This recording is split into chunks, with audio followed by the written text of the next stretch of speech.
Friends, welcome to online classes of 2nd PU Accountancy.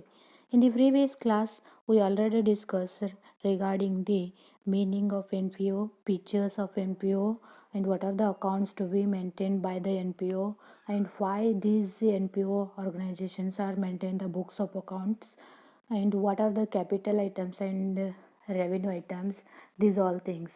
And today we are going to discuss regarding the some important terms or some important items which are required to know before preparing the financial statements. ಅಂದರೆ ನಾವು financial ಸ್ಟೇಟ್ಮೆಂಟ್ಸ್ಗಳನ್ನು prepare ಮಾಡೋಕ್ಕಿಂತ ಮುಂಚಿತವಾಗಿ ಕೆಲವೊಂದಿಷ್ಟು important ಟರ್ಮ್ಸ್ಗಳನ್ನು ತಿಳ್ಕೊಬೇಕಾಗ್ತದೆ. ಅವು important ಟರ್ಮ್ಸ್ಗಳು ಯಾವ್ಯಾವ ಅನ್ನೋದನ್ನು ಇವತ್ತಿನ ಕ್ಲಾಸಲ್ಲಿ ನೋಡೋಣ.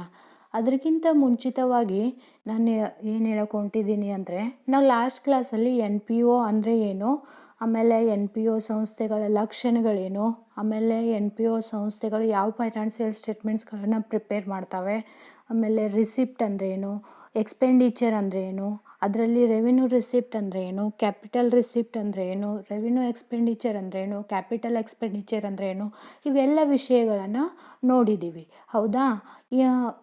ನನಗೆ ಸಾಕಷ್ಟು ಜನ ಸ್ಟೂಡೆಂಟ್ಸ್ ಏನು ಮಾಡ್ತಿದ್ರಿ ಅಂತಂದರೆ ನೋಟ್ಸನ್ನು ಕೇಳಿದ್ರಿ. ನೋಟ್ಸು ಬೋರ್ಡಲ್ಲಿ ಕ್ಲಿಯರಾಗಿ ಕಾಣ್ತಾ ಇಲ್ಲ, ನೋಟ್ಸ್ ಪ್ರೊವೈಡ್ ಮಾಡಿರಿ ಅಂತ ಹೇಳ್ಬಿಟ್ಟು. ಸೊ ಅದಕ್ಕೋಸ್ಕರ ನಾನೇನು ಮಾಡಿದ್ದೀನಿ ಅಂತಂದರೆ ನೋಟ್ಸನ್ನು ತೊಗೊಂಡ್ಬಿಟ್ಟು ಇವತ್ತು ಈ ವಿಡಿಯೋನ ಮಾಡಿದ್ದೀನಿ. ಇವತ್ತಿನ ಕ್ಲಾಸಲ್ಲಿ ನಾವೇನು ನೋಡ್ತಿದ್ದೀವಿ ಅಂತಂದರೆ some important terms to know before preparing the financial statements. ಅಂದರೆ ನಾವು ಇನ್ಕಮ್ ಆ್ಯಂಡ್ ಎಕ್ಸ್ಪೆಂಡಿಚರ್ ಅಕೌಂಟನ್ನು ಮತ್ತು ಬ್ಯಾಲೆನ್ಸ್ ಶೀಟನ್ನು ಪ್ರಿಪೇರ್ ಮಾಡೋಕ್ಕಿಂತ ಮುಂಚಿತವಾಗಿ ಕೆಲವೊಂದು ಟರ್ಮ್ಸ್ಗಳನ್ನು ತಿಳ್ಕೊಬೇಕಾಗ್ತದೆ. ಇವುಗಳನ್ನು ತಿಳ್ಕೊಳ್ಳೋದ್ರಿಂದ ನಮಗೆ ಇನ್ಕಮ್ ಆ್ಯಂಡ್ ಎಕ್ಸ್ಪೆಂಡಿಚರ್ ಅಕೌಂಟು ಮತ್ತು ಬ್ಯಾಲೆನ್ಸ್ ಶೀಟನ್ನು ಏನಾಗ್ತದೆ ಅಂತಂದರೆ ಈಸಿಯಾಗಿ ಪ್ರಿಪೇರ್ ಮಾಡಲು ಸಾಧ್ಯ ಆಗ್ತದೆ.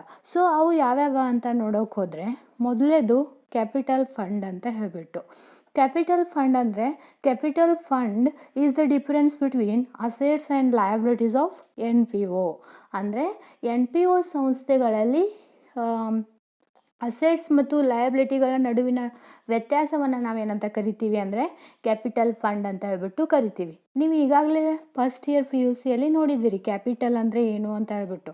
ಕ್ಯಾಪಿಟಲ್ ಅಂದರೆ ಯಾವುದೇ ಒಂದು ಸಂಸ್ಥೆಯ ಅಸೆಟ್ಸ್ ಮತ್ತು ಲಯಬಿಲಿಟಿಗಳ ವ್ಯತ್ಯಾಸವನ್ನು ನಾವು ಕ್ಯಾಪಿಟಲ್ ಅಂತ ಹೇಳ್ಬಿಟ್ಟು ಕರಿತೀವಿ. 5 ಮಾರ್ಕ್ಸ್ ಪ್ರಾಬ್ಲಮ್ ಇತ್ತಲ್ಲ ಲಾಸ್ಟ್ ಇಯರಲ್ಲಿ.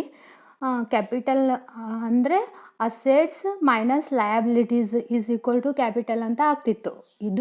ಇದು ಅದೇ ಥರ ಎನ್ ಪಿ ಒ ಸಂಸ್ಥೆಗಳಲ್ಲಿಯೂ ಕೂಡ ಅಸೆಟ್ಸ್ ಮತ್ತು ಲಯಬಿಲಿಟಿಗಳ ನಡುವೆ ಇರ್ತಕ್ಕಂಥ ವ್ಯತ್ಯಾಸವನ್ನೇ ಕ್ಯಾಪಿಟಲ್ ಫಂಡ್ ಅಂತ ಹೇಳಿ ಕರಿತೀವಿ. ಆದರೆ ಆ ಕ್ಯಾಪಿಟಲ್ ಫಂಡ್ ಈ ಕ್ಯಾಪಿಟಲ್ ಫಂಡ್ ಮತ್ತು ಆ ಕ್ಯಾಪಿಟಲ್ಗೆ ಇರ್ತಕ್ಕಂಥ ವ್ಯತ್ಯಾಸ ಏನಪ್ಪ ಅಂತಂದರೆ, ಇಲ್ಲಿ ನೋಡ್ರಿ, ಆ ಕ್ಯಾಪಿಟಲ್ ಅನ್ನೋದು ಇನ್ವೆಸ್ಟರ್ಸ್ ಅಥವಾ ಓನರ್ ಇದ್ದವರು ಏನು ಮಾಡಿರ್ತಾರೆ ಅಂತಂದರೆ ಇನ್ವೆಸ್ಟ್ ಮಾಡಿರ್ತಾರೆ. ಆದರೆ ಓನರ್ ಇದ್ದವರು ಇನ್ವೆಸ್ಟ್ಮೆಂಟನ್ನು ಮಾಡಿರ್ತಾರೆ. ಆದರೆ ಇಲ್ಲಿ ಕ್ಯಾಪಿಟಲ್ ಫಂಡಲ್ಲಿ ಏನಾಗ್ತದೆ ಅಂತಂದರೆ ಇದು ಕ್ಯಾಪಿಟಲೈಸ್ಡ್ ರಿಸಿಪ್ಟ್ಗಳನ್ನು ಹೊಂದಿದೆ. ಯಾವ ಕ್ಯಾಪಿಟಲೈಸ್ಡ್ ರಿಸಿಪ್ಟ್ಗಳಪ್ಪ ಅಂತಂದರೆ, ಇವಾಗ ಲೆಜಸೀಸ್ ಆಗಿರ್ಬೋದು ಅಥವಾ ಡೊನೇಷನ್ಸ್ ಆಗಿರ್ಬೋದು, ಇವುಗಳನ್ನು ನಾವು ರಿಸೀವ್ ಮಾಡಿದ್ದೀವಲ್ಲ, ಅವೆಲ್ಲವುಗಳು ಏನಾಗ್ತಾವ ಅಂತಂದರೆ ಇದರಲ್ಲಿ ಕ್ಯಾಪಿಟಲ್ ಫಂಡ್ ಆಗಿ ಪರಿಣಮಿಸ್ತಾವ. ಆಮೇಲೆ ಈ ಕ್ಯಾಪಿಟಲ್ ಫಂಡನ್ನು ಯಾವುದೇ ರೀತಿ ಮೆಂಬರ್ಸ್ ಇದ್ದವರು ವಿತ್ಡ್ರಾ ಮಾಡುವ ಹಕ್ಕಿರುವುದಿಲ್ಲ. ಆದರೆ ಕ್ಯಾಪಿಟಲನ್ನು ನಾವು ಲಾಸ್ಟ್ ಇಯರ್ ನೋಡಿದ್ದೀವಲ್ಲ, ಆ ಕ್ಯಾಪಿಟಲನ್ನು ನಮಗೆ ಯಾವಾಗ ಬೇಕಾವಾಗ ನಾವು ಸ್ವಂತಕ್ಕೆ ಬಳಸ್ಕೋಬೋದು. ಅದನ್ನು ನಾವು ಡ್ರಾಯಿಂಗ್ಸ್ ಅಂತ ಕರೀತಿದ್ದೀವಿ. ತಿಳಿತಲ್ಲ? ಈ ಕ್ಯಾಪಿಟಲ್ ಫಂಡು ಮತ್ತು ಕ್ಯಾಪಿಟಲ್ ನಡುವೆ ಇರ್ತಕ್ಕಂಥ ವ್ಯತ್ಯಾಸವನ್ನು ನಿಮ್ಗೆ 2 ಮಾರ್ಕ್ಸಲ್ಲಿ ಮೇ ಬಿ ಕೇಳಬಹುದು. ಹೌದಾ? ಇನ್ನು ನೆಕ್ಸ್ಟ್ ನೋಡ್ತಕ್ಕಂಥ ಇಂಪಾರ್ಟೆಂಟ್ ಟರ್ಮ್ಸ್ ಯಾವುದಂದರೆ, ಕೆಲವೊಂದಿಷ್ಟು ಐಟಮ್ಗಳನ್ನು ನಾವು ಕ್ಯಾಪಿಟಲ್ ಅಂತ ಹೇಳ್ಬಿಟ್ಟು ಟ್ರೀಟ್ ಮಾಡ್ತೀವಿ. ಇನ್ನು ಕೆಲವೊಂದಿಷ್ಟು ಐಟಮ್ಗಳನ್ನು ನಾವೇನು ಮಾಡ್ತೀವಿ, ರೆವಿನ್ಯೂ ಅಂತ ಹೇಳ್ಬಿಟ್ಟು ಟ್ರೀಟ್ ಮಾಡ್ತೀವಿ. ಹೌದಾ?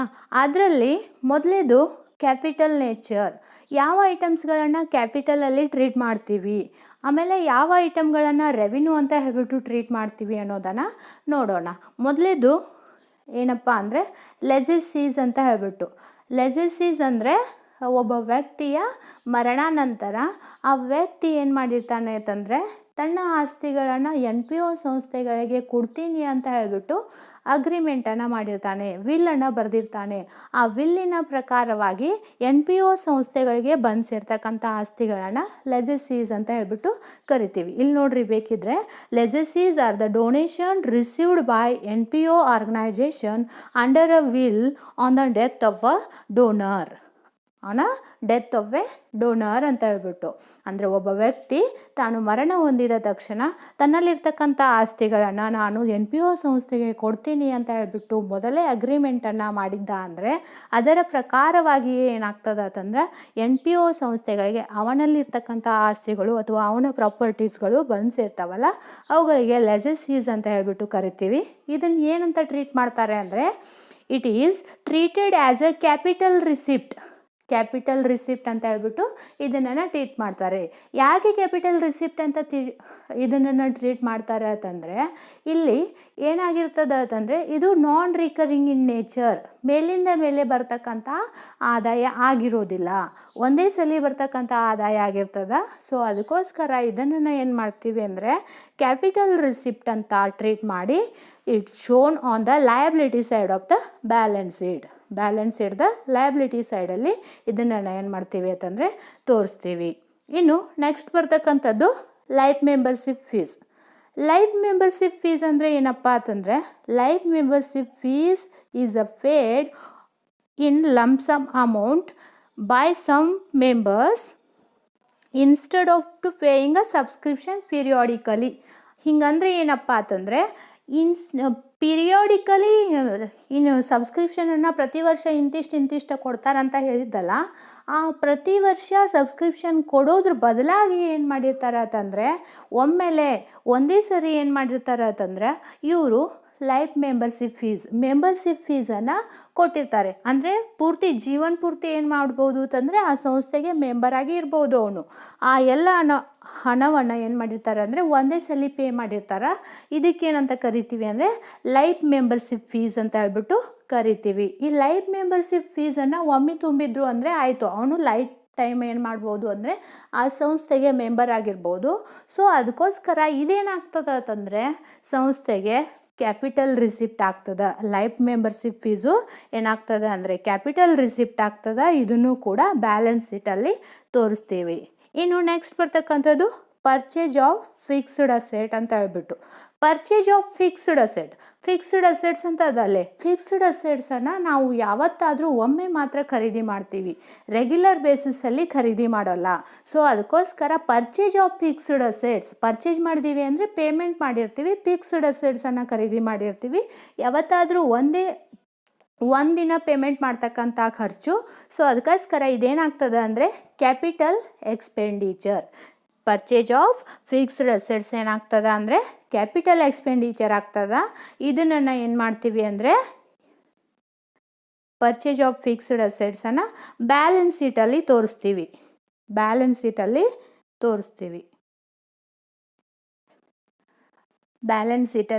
ಅಸೆಟ್ ಸೈಡಲ್ಲಿ ತೋರಿಸ್ತೀವಿ. ಇನ್ನು ನೆಕ್ಸ್ಟ್ ಬರ್ತಕ್ಕಂಥದ್ದು ಯಾವುದಪ್ಪ ಅಂತಂದರೆ ಸೇಲ್ ಆಫ್ ಫಿಕ್ಸ್ಡ್ ಅಸೆಟ್ಸ್ ಅಂದರೆ ಫಿಕ್ಸ್ಡ್ ಅಸೆಟ್ಸ್ಗಳನ್ನು ಮಾರಾಟ ಮಾಡಿದ್ದು. ಇದು ಕೂಡ ಏನಾಗ್ತದೆ ಅಂತಂದರೆ ಯಾವಾಗಾದರೂ ಒಮ್ಮೆ ಫಿಕ್ಸ್ಡ್ ಅಸೆಟ್ಸ್ಗಳನ್ನು ಮಾರಾಟ ಮಾಡ್ತೀವಿ, ರೆಗ್ಯುಲರ್ ಆಗಿ ಮಾರಾಟ ಮಾಡೋದಿಲ್ಲ.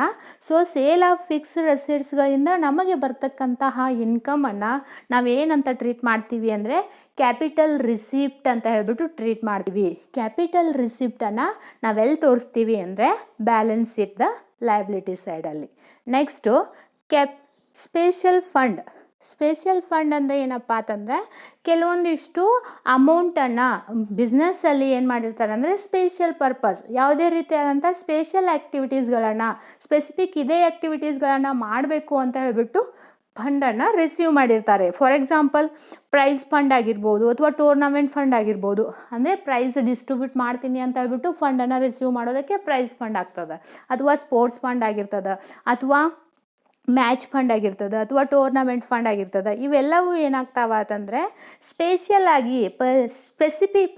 ಸ್ಪೆಸಿಫಿಕ್ ಆಗಿ ಇದೇ ಕಾರಣಕ್ಕೋಸ್ಕರ ತಂದೀವಿ ಅಂತ ಹೇಳ್ಬಿಟ್ಟು ಫಂಡನ್ನು ರಿಸೀವ್ ಮಾಡಿರ್ತಾರೆ. ಸೊ ಅದಕ್ಕೋಸ್ಕರ ಇವುಗಳನ್ನು ಏನಂತ ಟ್ರೀಟ್ ಮಾಡ್ತೀವಿ ಅಂತಂದರೆ ಇವುಗಳನ್ನು ಕ್ಯಾಪಿಟಲ್ ರಿಸಿಪ್ಟ್ ಅಂತ ಟ್ರೀಟ್ ಮಾಡಿಬಿಟ್ಟು ಬ್ಯಾಲೆನ್ಸ್ ಶೀಟ್ದ ಲಯಬಿಲಿಟಿ ಸೈಡಲ್ಲಿ ತೋರಿಸ್ತೀವಿ.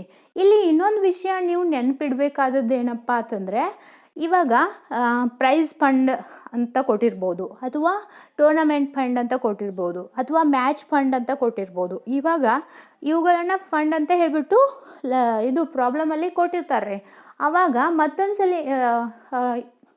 ಇನ್ನೊಂದು ಏನು ಕೊಟ್ಟಿರ್ತಾರೆ ಅಂತಂದರೆ, ಪ್ರೈಸ್ ಎಕ್ಸ್ಪೆನ್ಸಸ್ಸು ಅಥವಾ ಟೂರ್ನಮೆಂಟ್ ಎಕ್ಸ್ಪೆನ್ಸಸ್ ಪೇಡು ಅಂತ ಹೇಳ್ಬಿಟ್ಟು ಕೊಟ್ಟಿರ್ತಾರೆ. ಈ ರೀತಿಯಾಗಿ ಎಕ್ಸ್ಪೆನ್ಸಸ್ಸನ್ನು ಕೊಟ್ಟಿರಂದರೆ ಇದ್ರ ರಿಲೇಟೆಡು ಆ ಎಕ್ಸ್ಪೆನ್ಸಸ್ಸನ್ನು ನಾವೇನು ಮಾಡಬೇಕಾಗ್ತದ ಅಂತಂದರೆ ಈ ಫಂಡಲ್ಲಿ ಮೈನಸ್ ಮಾಡಬೇಕಾಗ್ತದ. ಇವಾಗ ಪ್ರೈಸ್ ಫಂಡ್ ಅಂತ ಕೊಟ್ಟಿದ್ರು ಅಂತಂದರೆ ಪ್ರೈಸ್ ಅಮೌಂಟ್ ಡಿಸ್ಟ್ರಿಬ್ಯೂಟೆಡ್ ಅಂತ ಹೇಳ್ಬಿಟ್ಟು ಏನಾದರೂ ಕೊಟ್ಟಿದ್ರು ಅಂದರೆ ಪ್ರಾಬ್ಲಮಲ್ಲಿ, ನೀವು ಅವಾಗ ಏನು ಮಾಡಬೇಕಾಗ್ತದ ಅಂದ್ರೆ ಆ ಪರ್ಟಿಕ್ಯುಲರ್ ಎಕ್ಸ್ಪೆನ್ಸಸ್ಸನ್ನು ಈ ಅಮೌಂಟಲ್ಲಿ ಲೆಸ್ ಮಾಡಬೇಕಾಗ್ತದ ಅಥವಾ ಕಳಿಬೇಕಾಗ್ತದ. ಕಳೆದ್ಬಿಟ್ಟು ಉಳಿದಿರ್ತಕ್ಕಂಥ ಅಮೌಂಟನ್ನು ಬ್ಯಾಲೆನ್ಸ್ ಶೀಟಲ್ಲಿ ತೋರಿಸ್ಬೇಕು.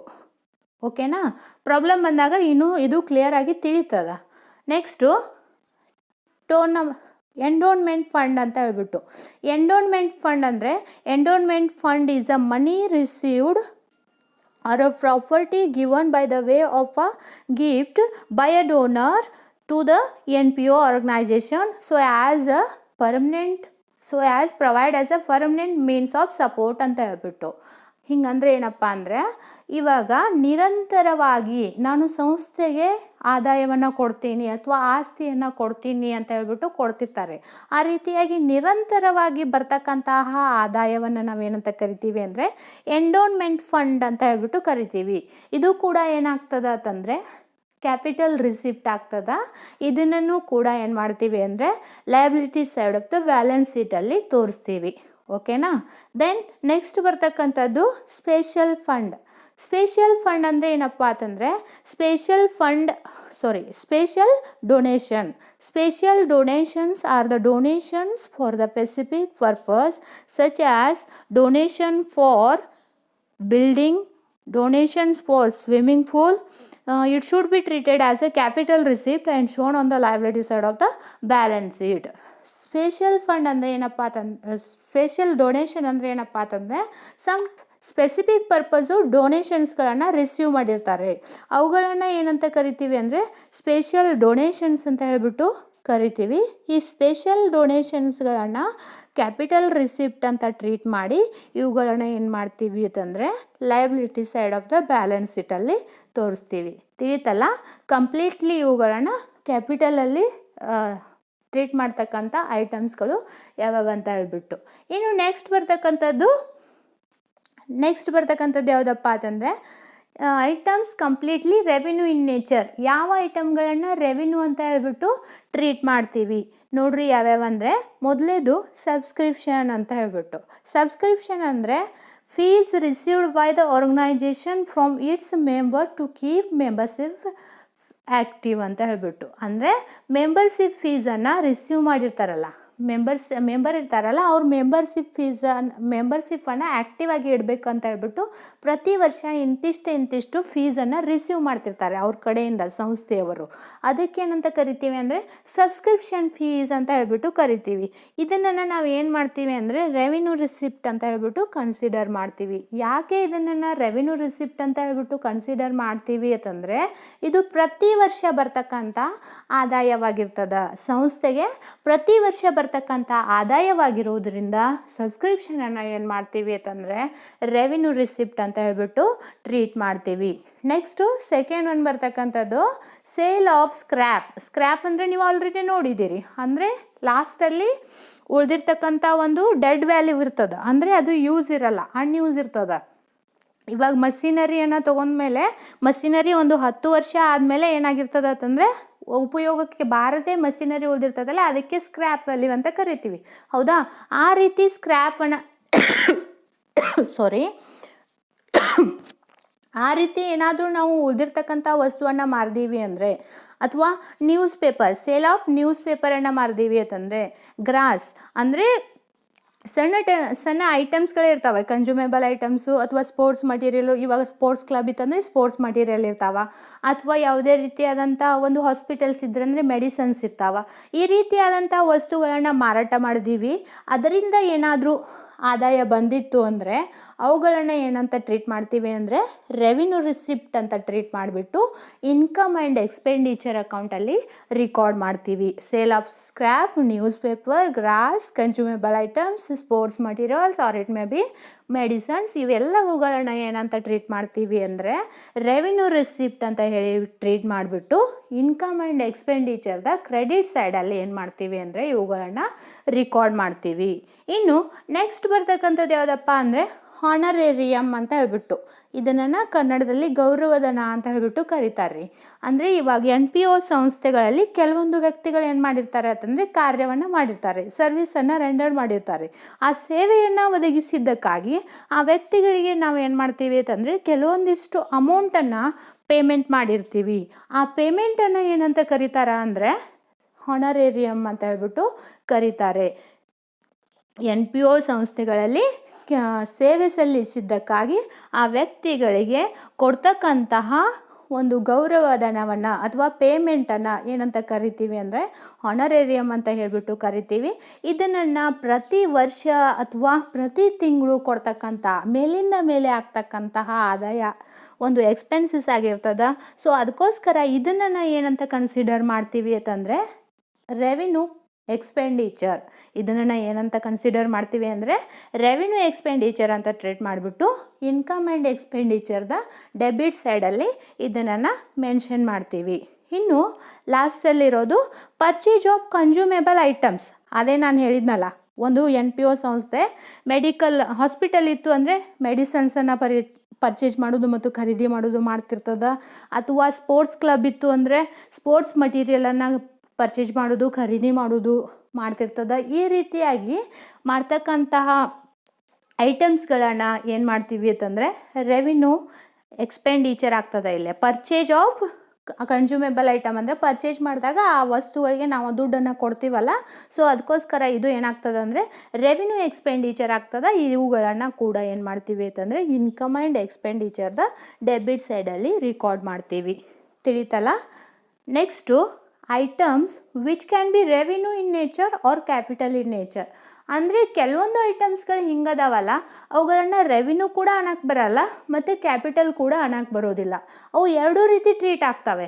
ಅವು ಯಾವ್ಯಾವಪ್ಪ ಅಂದರೆ ಮೊದಲೇದು ರೆವಿನ್ಯೂ, ಇದು ಎಂಟ್ರೆನ್ಸ್ ಫೀಸ್ ಅಂತ ಹೇಳ್ಬಿಟ್ಟು. ಎಂಟ್ರೆನ್ಸ್ ಫೀಸ್ ಅಂದರೆ ಏನಪ್ಪ ಅಂತಂದರೆ entrance fees or fees received from the member by the NPO on their admission. ಅಂದರೆ NPO ಸಂಸ್ಥೆಗಳಿಗೆ ಕೆಲವೊಂದಿಷ್ಟು ಮೆಂಬರ್ಸ್ಗಳು ಅಡ್ಮಿಷನನ್ನು ಅಥವಾ ಮೆಂಬರ್ ಆಗಿ ಸದಸ್ಯರಾಗಿ ಅವರು ಜಾಯ್ನ್ ಆಗಬೇಕಾದ್ರೆ ಆ ಸದಸ್ಯರಾಗಿ ಜಾಯ್ನ್ ಆಗೋಕ್ಕಿಂತ ಮುಂಚಿತವಾಗಿ ಅಡ್ಮಿಷನ್ ಫೀಸನ್ನು ಕೊಡಬೇಕಾಗ್ತದೆ. ಇಂತಿಷ್ಟ ಅಂತ ಹೇಳಿಬಿಟ್ಟು ಕೆಲವೊಂದು ಆ ಅಡ್ಮಿಷನ್ ಫೀಸನ್ನು ಏನು ಕೊಡ್ತಾರಲ್ಲ ಅದಕ್ಕೆ ಏನಂತ ಕರಿತೀವಿ ಅಂದರೆ ಎಂಟ್ರೆನ್ಸ್ ಫೀಸ್ ಅಂತ ಕರಿತೀವಿ ರೀ. ಹೌದಾ? ಈ ಎಂಟ್ರೆನ್ಸ್ ಫೀಸನ್ನು ಏನು ಮಾಡ್ತಾರೆ ಅಂತಂದರೆ ಎರಡೂ ರೀತಿ ಟ್ರೀಟ್ ಮಾಡ್ತಾರೆ ರೀ. ಎರಡೂ ರೀತಿ ಅಂದರೆ ಒಂದು ಕ್ಯಾಪಿಟಲ್ ಆಗಿಯೂ ಕೂಡ ಟ್ರೀಟ್ ಮಾಡ್ತಾರೆ ಕೆಲವೊಂದು ಸಂದರ್ಭದಲ್ಲಿ. ಕೆಲವೊಂದು ಸಂದರ್ಭದಲ್ಲಿ ಏನು ಮಾಡ್ತಾರೆ ಅಂತಂದರೆ ರೆವಿನ್ಯೂ ಆಗಿ ಕೂಡ ಏನು ಮಾಡ್ತಾರೆ ಅಂದರೆ ಟ್ರೀಟ್ ಮಾಡ್ತಾರೆ. ಯಾವಾಗ ರೆವಿನ್ಯೂ ಅಂತ ಟ್ರೀಟ್ ಮಾಡ್ತಾರೆ ಅಂತಂದರೆ ಯಾವಾಗ ಪ್ರಾಬ್ಲಮಲ್ಲಿ ಏನೂ ಕೊಟ್ಟಿರೋದಿಲ್ಲ, ಎಂಟ್ರೆನ್ಸ್ ಫೀಸ್ ಬಗ್ಗೆ ಯಾವುದೇ ರೀತಿ ಲೈನನ್ನು ಕೊಟ್ಟಿರೋದಿಲ್ಲ. ಇವಾಗ ಎಂಟ್ರೆನ್ಸ್ ಫೀಸ್ ಅಂತ ಹೇಳ್ಬಿಟ್ಟು ಕೊಟ್ಟಿರ್ತಾರೆ, ಅದರ ಅಮೌಂಟ್ ಕೊಟ್ಟಿರ್ತಾರೆ, ಅದರ ರಿಲೇಟೆಡ್ ಏನೂ ಕೊಟ್ಟಿರೋದಿಲ್ಲ. ಅವಾಗ ಇದನ್ನು ಏನಂತ ಟ್ರೀಟ್ ಮಾಡ್ತೀವಿ ಅಂತಂದರೆ ರೆವಿನ್ಯೂ ಅಂತ ಹೇಳ್ಬಿಟ್ಟು ಟ್ರೀಟ್ ಮಾಡ್ತೀವಿ. ಎಂಟ್ರೆನ್ಸ್ ಫೀಸನ್ನು ರೆವಿನ್ಯೂ ರಿಸಿಪ್ಟ್ ಅಂತ ಹೇಳ್ಬಿಟ್ಟು ಟ್ರೀಟ್ ಮಾಡ್ತೀವಿ. ಆದರೆ ಕೆಲವೊಂದು ಸಂದರ್ಭದಲ್ಲಿ ಏನು ಮಾಡಿರ್ತಾರೆ ಅಂತಂದರೆ ಎಂಟ್ರೆನ್ಸ್ ಫೀಸ್ ಆರ್ ಕ್ಯಾಪಿಟಲೈಸ್ಡ್ ಅಂತ ಕೊಟ್ಟಿರ್ತಾರೆ. ಎಂಟ್ರೆನ್ಸ್ ಫೀಸ್ ಆರ್ ಕ್ಯಾಪಿಟಲೈಸ್ಡ್ ಅಂದರೆ ಏನಪ್ಪ ಅಂದರೆ ಕ್ಯಾಪಿಟಲ್ ಅಂತ ಹೇಳ್ಬಿಟ್ಟು ಟ್ರೀಟ್ ಮಾಡಿದ್ದೀವಿ ಅಂತ ಹೇಳ್ಬಿಟ್ಟು ಅವಾಗ ನಾವೇನು ಮಾಡಬೇಕಾಗ್ತದೆ ಅಂತಂದರೆ ಇದನ್ನು ಕ್ಯಾಪಿಟಲ್ ರಿಸಿಪ್ಟ್ ಅಂತ ಟ್ರೀಟ್ ಮಾಡಿಬಿಟ್ಟು ಬ್ಯಾಲೆನ್ಸ್ ಶೀಟಲ್ಲಿ ತೋರಿಸ್ಬೇಕಾಗ್ತದೆ. ಅಥವಾ ಕೆಲವೊಂದು ಸಂದರ್ಭದಲ್ಲಿ ಏನು ಮಾಡಿರ್ತಾರೆ ಅಂದರೆ ರೀ 50% ಎಂಟ್ರೆನ್ಸ್ ಫೀಸ್ ಆರ್ ಕ್ಯಾಪಿಟಲೈಸ್ಡ್ ಅಂತ ಕೊಟ್ಟಿರ್ತಾರೆ. ಅಂದರೆ ಒಂದು 50% ಕ್ಯಾಪಿಟಲ್ ಫೀಸನ್ನು ನಾವು ಏನು ಮಾಡಿದ್ದೀವಿ ಎಂಟ್ರೆನ್ಸ್ ಫೀಸನ್ನು ಕ್ಯಾಪಿಟಲ್ ಮಾಡಿದ್ದೀವಿ ಅಂತ ಹೇಳ್ಬಿಟ್ಟು ಕೊಟ್ಟಿರ್ತಾರೆ. ಅವಾಗ ಏನು ಮಾಡಬೇಕು ಅಂದರೆ 50%ನ್ನು ಬ್ಯಾಲೆನ್ಸ್ ಶೀಟಲ್ಲಿ ತೋರಿಸ್ಬೇಕು. ಇನ್ನು 50% ಅರ್ಧ ಏನು ಉಳಿದಿರ್ತದಲ್ಲ ಅದನ್ನು ಏನು ಮಾಡಬೇಕು ಅಂದರೆ ಇನ್ಕಮ್ ಆ್ಯಂಡ್ ಎಕ್ಸ್ಪೆಂಡಿಚರ್ ಅಕೌಂಟಲ್ಲಿ ತೋರಿಸ್ಬೇಕು. ತಿಳಿತಲ್ಲ? ಇದನ್ನು ಎರಡೂ ರೀತಿ ಟ್ರೀಟ್ ಮಾಡ್ತಾರೆ. ರೆವಿನ್ಯೂ ಅಂತ ಯಾವಾಗ ಟ್ರೀಟ್ ಮಾಡ್ತಾರೆ ಅಂದರೆ ರೆವಿನ್ಯೂ ಅಂದರೆ ಯಾವಾಗ ಎಂಟ್ರೆನ್ಸ್ ಫೀಸ್ ಬಗ್ಗೆ ಯಾವುದೇ ರೀತಿಯಾದಂಥ ಅವರು ಇನ್ಸ್ಟ್ರಕ್ಷನ್ ಕೊಟ್ಟಿಲ್ಲ ಅಥವಾ ಯಾವುದೇ ರೀತಿ ಲೈನನ್ನು ಅಲ್ಲಿ ಕೊಟ್ಟಿಲ್ಲ ಅದ್ರ ಬಗ್ಗೆ. ಅವಾಗ ಏನು ಮಾಡಬೇಕು ಅಂದರೆ ಎಂಟ್ರೆನ್ಸ್ ಫೀಸ್ ಅಂತ ಪ್ರಾಬ್ಲಮಲ್ಲಿ ಇತ್ತು ಅಂದರೆ ಅದನ್ನು ಇನ್ಕಮ್ ಆ್ಯಂಡ್ ಎಕ್ಸ್ಪೆಂಡಿಚರ್ ಅಕೌಂಟಲ್ಲಿ ತೋರಿಸ್ಬೇಕು, ರೆವಿನ್ಯೂ ಅಂತ ಹೇಳಿಬಿಟ್ಟು ಟ್ರೀಟ್ ಮಾಡಿ. ಇನ್ ಕೇಸ್ ಏನಾದರೂ ಅವರು ಎಂಟ್ರೆನ್ಸ್ ಫೀಸ್ ಆರ್ ಕ್ಯಾಪಿಟಲೈಸ್ಡ್ ಅಂತ ಕೊಟ್ಟಿದ್ರು ಅಥವಾ 50% ಎಂಟ್ರೆನ್ಸ್ ಫೀಸ್ ಆರ್ ಕ್ಯಾಪಿಟಲೈಸ್ಡ್ ಅಂತ ಕೊಟ್ಟಿದ್ರು ಅಂತಂದರೆ ಎಷ್ಟು ಹೇಳಿರ್ತಾರಲ್ಲ ಅಷ್ಟು ಎಂಟ್ರೆನ್ಸ್ ಫೀಸನ್ನು ನಾವೇನು ಮಾಡಬೇಕು ಅಂದರೆ ಕ್ಯಾಪಿಟಲ್ ಅಂತ ಟ್ರೀಟ್ ಮಾಡಿ ಅದನ್ನು ಬ್ಯಾಲೆನ್ಸ್ ಶೀಟಲ್ಲಿ ತೋರಿಸ್ಬೇಕು. ತಿಳಿತಲ್ಲ. ನೆಕ್ಸ್ಟು ಡೊನೇಷನ್ ಅಂತ ಹೇಳಿಬಿಟ್ಟು, ಡೊನೇಷನ್ ಅಂದರೆ ಸಂಸ್ಥೆಗೆ ಕೆಲವೊಂದು ವ್ಯಕ್ತಿಗಳು ಅಮೌಂಟನ್ನು ಡೊನೇಟ್ ಮಾಡ್ತಾರೆ, ನಾವು ಆಲ್ರೆಡಿ ನೋಡಿದ್ದೀವಲ್ಲ, ಅದನ್ನು ಡೊನೇಷನ್ ಅಂತ ಹೇಳ್ಬಿಟ್ಟು ಕರಿತೀವಿ. ಈ ಡೊನೇಷನಲ್ಲಿ 2 ರೀತಿ ಡೊನೇಷನ್ಸ್ ಇರ್ತಾವ್ರಿ. ಒಂದು ಜನರಲ್ ಡೊನೇಷನ್ನು, ಇನ್ನೊಂದು ಸ್ಪೆಷಲ್ ಡೊನೇಷನ್ ಅಂತ ಹೇಳ್ಬಿಟ್ಟು. ಜನರಲ್ ಡೊನೇಷನನ್ನು ನಾವೇನು ಮಾಡ್ತೀವಿ ಅಂತಂದರೆ ಜನರಲ್ ಡೊನೇಷನಲ್ಲಿ ಯಾವ ರೀತಿ ಇರ್ತದೆ ಅಂತಂದರೆ ದೊಡ್ಡ ಮೊತ್ತದಾಗಿದ್ದು ಅಂದರೆ ಜನರಲ್ ಡೊನೇಷನು ಭಾಳಷ್ಟು ದೊಡ್ಡ ಮೊತ್ತದಾಗಿದ್ದು ಅಂದರೆ ಅವುಗಳನ್ನು ಕ್ಯಾಪಿಟಲ್ ರಿಸಿಪ್ಟ್ ಅಂತ ಹೇಳ್ಬಿಟ್ಟು ಟ್ರೀಟ್ ಮಾಡ್ತೀವಿ. ಜನರಲ್ ಡೊನೇಷನ್ಗಳು ದೊಡ್ಡ ಮೊತ್ತದಾಗಿದ್ದು ಅಂದರೆ ಅವುಗಳನ್ನು ಕ್ಯಾಪಿಟಲ್ ರಿಸಿಪ್ಟ್ ಅಂತ ಟ್ರೀಟ್ ಮಾಡ್ತೀವಿ. ಆಮೇಲೆ ಜನರಲ್ ಡೊನೇಷನ್ ಕೊಟ್ಟಿದ್ರು ಅವು ಸಣ್ಣ ಮೊತ್ತದಾಗಿದ್ದು, ಕಡಿಮೆ ಅಮೌಂಟ್ ಇತ್ತು ಅಂತಂದರೆ ಅವುಗಳನ್ನು ಏನು ತೋರಿಸ್ತೀವಿ ಅಂತಂದರೆ ರೆವಿನ್ಯೂ ಅಂತ ಹೇಳ್ಬಿಟ್ಟು ತೋರಿಸಿ, ರೆವಿನ್ಯೂ ರಿಸಿಪ್ಟ್ ಅಂತ ಹೇಳ್ಬಿಟ್ಟು ತೋರಿಸಿ ಇನ್ಕಮ್ ಆ್ಯಂಡ್ ಎಕ್ಸ್ಪೆಂಡಿಚರ್ ಅಕೌಂಟಲ್ಲಿ ಮೆನ್ಷನ್ ಮಾಡ್ತೀವಿ. ಆಮೇಲೆ ನೆಕ್ಸ್ಟ್ ಬರ್ತಕ್ಕಂಥ ಸ್ಪೆಷಲ್ ಡೊನೇಷನ್ನು. ಸ್ಪೆಷಲ್ ಡೊನೇಷನನ್ನು ಸ್ಪೆಸಿಫಿಕ್ ಪರ್ಪಸ್ ಕೊಟ್ಟಿರ್ತಾರೆ, ಸೊ ಅದಕ್ಕೋಸ್ಕರ ಅವುಗಳನ್ನು ಏನು ಮಾಡ್ತೀವಿ ಅಂತಂದರೆ ಕ್ಯಾಪಿಟಲ್ ಐಟಮಲ್ಲಿ ನೋಡಿದ್ದೀವಿ ನಾವು, ಕ್ಯಾಪಿಟಲ್ ರಿಸಿಪ್ಟ್ ಅಂತ ಹೇಳ್ಬಿಟ್ಟು ಟ್ರೀಟ್ ಮಾಡಿ ಬ್ಯಾಲೆನ್ಸ್ ಶೀಟಲ್ಲಿ ತೋರಿಸ್ತೀವಿ. ಅದು ದೊಡ್ಡ ಮೊತ್ತದಾಗಿರಲಿ ಅಥವಾ ಅದು ಸಣ್ಣ ಮೊತ್ತದಾಗಿರಲಿ, ಸ್ಪೆಷಲ್ ಡೊನೇಷನ್ ಇತ್ತಂದರೆ ಅದನ್ನು ಕ್ಯಾಪಿಟಲ್ ರಿಸಿಪ್ಟ್ ಅಂತ ಟ್ರೀಟ್ ಮಾಡಬೇಕು. ಜನರಲ್ ಡೊನೇಷನ್ ಏನಾದರೂ ಇತ್ತು ಅಂದರೆ ಅದು ದೊಡ್ಡ ಮೊತ್ತದಾಗಿತ್ತು ಅಂದರೆ ಮಾತ್ರ ಕ್ಯಾಪಿಟಲ್ ರಿಸಿಪ್ಟ್ ಅಂತ ಟ್ರೀಟ್ ಮಾಡಬೇಕು. ಆಮೇಲೆ ಸಣ್ಣ ಅಮೌಂಟ್ ಆಗಿತ್ತು ಅಂದರೆ ಅದನ್ನು ರೆವಿನ್ಯೂ ರಿಸಿಪ್ಟ್ ಅಂತ ಹೇಳ್ಬಿಟ್ಟು ಟ್ರೀಟ್ ಮಾಡಬೇಕು.